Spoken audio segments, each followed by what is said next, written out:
کہتے ہیں جب خلافت راشدہ کے دور میں مصر فتح ہوا حضرت عمرو بن عاص رضی اللہ تعالی عنہ کے ہاتھوں سے، تو مصر میں یہ دستور تھا کہ وہ ہر سال ایک جوان کنواری لڑکی کو زیورات سے سجا کر دریائے نیل کے اندر ڈال دیتے، اور ان کا یہ عقیدہ تھا کہ اگر ہم نے یہ رسم ادا نہیں کی تو دریائے نیل کا پانی بلند نہیں ہوگا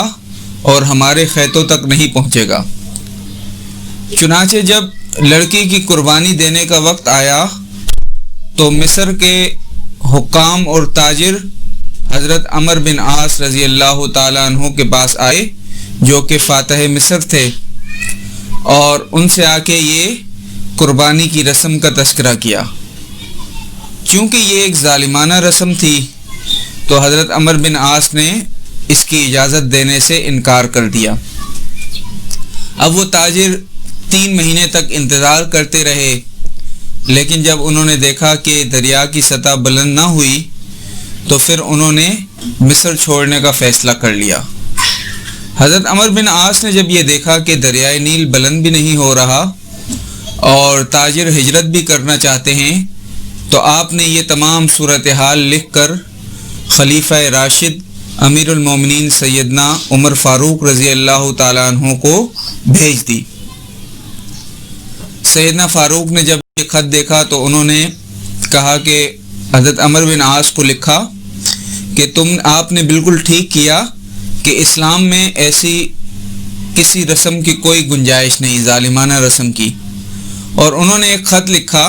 نیل کے نام اور کہا کہ اس خط کو جو ہے دریائے نیل کے اندر ڈال دینا۔ اب اس خط میں کیا لکھا تھا؟ حضرت عمر رضی اللہ تعالی عنہ نے براہ راست نیل سے خطاب کیا اور نیل کو فرمایا، اے نیل،